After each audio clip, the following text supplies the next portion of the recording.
வணக்கம். இன்றைய பதிவிலுமே இந்த மக்கட்பேரின் 4வது குறளை நாம் காணலாம். மக்கள் பேறு என்பது பெற்றவர்களுக்கு மட்டும் சிறப்பை கொடுப்பது கிடையாது. ஏன்னா இது ஒட்டுமொத்த சந்ததியை உருவாக்குகிறது.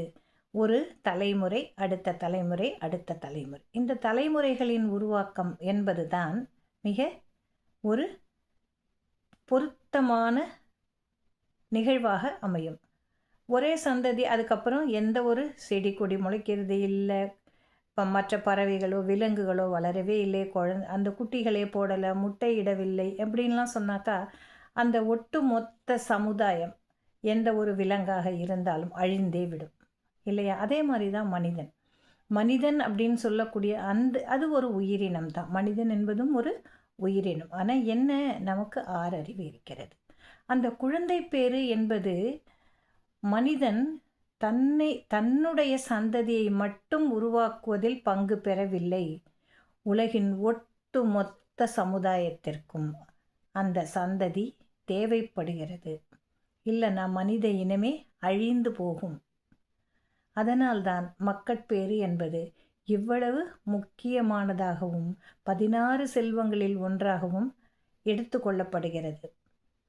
குழந்தைய பார்த்தா எவ்வளவு ஆசையாக இருக்கும். நமக்கு தெரியாத குழந்தைன்னா கூட நம்ம என்ன பண்ணுவோம், அதை பார்த்தா ஹாய் சொல்லுவோம், இல்லைன்னா சிரிப்போம் இல்லையா? யாராவது குழந்தைய பார்த்துட்டு மூஞ்சி திருப்பிட்டு போகிறவங்க இருக்காங்களா?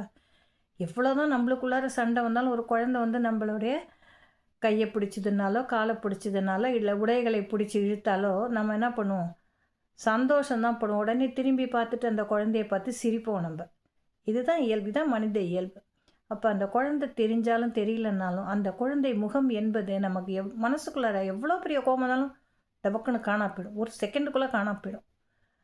அதை அப்படியே பொக்க வாயை வச்சுக்கிட்டு ஒரு சிரிப்பு சிரிச்சுதுன்னு சொன்னாக்கா நம்ம எவ்வளோ கோபத்தில் இருந்தாலும் என்ன ஆகும், சுத்தமாக காணா போயிடும். நாம் திரும்பி இயல்பு நிலைக்கு வந்துடும். அவ்வளவு சிறப்பு வாய்ந்தது அந்த குழந்தை செல்வம். இப்போ இந்த 4வது குறளில் என்ன சொல்கிறான்னு பார்க்கலாமா?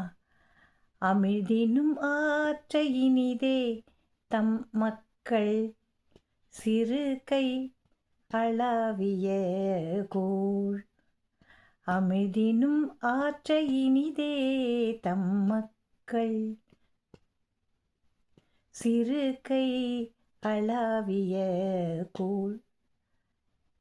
எவ்வளோ அழகாக சொல்கிறார் பாருங்க. குழந்தைங்க சும்மாவாக இருக்கும், நல்லா சேட்டை பண்ணும். என்ன பண்ணும், சாப்பாடெல்லாம் போட்டு வச்சோன்னாக்கா தட்டில் வந்து உட்காந்து கையை போட்டு தேய்க்கும். அதுவும் கையை வச்சு குழப்பி அதோட வாயில் வச்சுக்கும். அது வாயில் வைக்குமா, அதோட என்ன பண்ணும், நமக்கும் ஊட்டி விடும் இல்லையா? இதுவே ஒரு பெரியவங்க இன்னொருத்தவங்க தட்டில் கை வச்சா நம்ம சும்மா இருப்போமா? சண்டைக்கு போயிடுவோம்ல, எச்சல் படுதுன்னு. ஒரு குழந்தை வந்து அந்த தட்டை குழப்பி அது சாப்பிடும்பொழுது அது எவ்வளோ அழகாக இருக்கும். அதோடு இல்லாமல் நமக்கும் அது ஊட்டி விடும் வேற. அப்போ அது கொடுக்குது இல்லையா, தன்னுடைய கையால் அந்த சாதத்தை அல்லது உணவை என்ன பண்ணுது, நம்மளை மாதிரி உருட்டியாக பிடிக்குது இல்லை, அளாவுதல்னா என்ன, குழப்பி வைக்கிறது. குழப்பி வச்சுட்டு நம்ம அதை எடுத்து சாப்பிட்றோம் இல்லையா, அது அமிழ்தை விட சிறந்தது அந்த பெற்றோர்களுக்கு. நீங்கள் பார்க்கலாம், அம்மா என்ன பண்ணுவாங்க, குழந்தைக்கு சாப்பாடு ஊட்டிகிட்டே இருப்பாங்க. அது என்ன பண்ண, அந்த சாப்பாட்டு பாத்திரத்துக்குள்ளார கையை விட்டு அதை எப்படி வச்சு அதில் 2 பருக்கி எடுத்து வாயில் போட்டுக்கும்.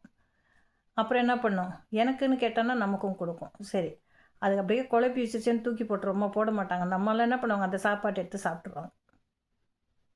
ஏன்னா அது அவங்களுக்கு அமிழ்து போன்றது, அமிழ்தை விட சிறப்பாக கருதப்படுகிறது. சிறு குழந்தைகள் தம்முடைய அழகிய பிஞ்சு கைகளால் உணவை, கூழ் என்பது என்னென்னா அவங்களுக்கு கூழ் மாதிரி தான் நம்ம கொடுப்போம் இல்லையா, கரைத்து கொடுப்போம்.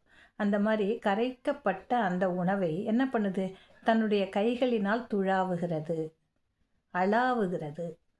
அப்போ அந்த மாதிரி செய்யும் பொழுது அந்த சாப்பாடை எடுத்து சாப்பிட்டோம்னா அது அமிர்தத்தை விட சிறப்பாக இனிமையானதாக அந்த பெற்றோர்களுக்கு இருக்கிறது என்பது தான் இதன் பொருள். அப்போ அந்த குழந்தைக்கு எவ்வளவு ஒரு முக்கியத்துவம் நம்ம தரோன்னு பாருங்கள்.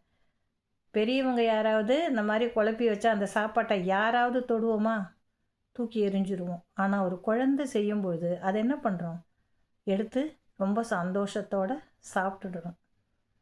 இதுதான் உண்மையும் கூட. நாளை மீண்டும் மற்றொரு குரலோடு உங்களை நான் சந்திக்கிறேன். நன்றி.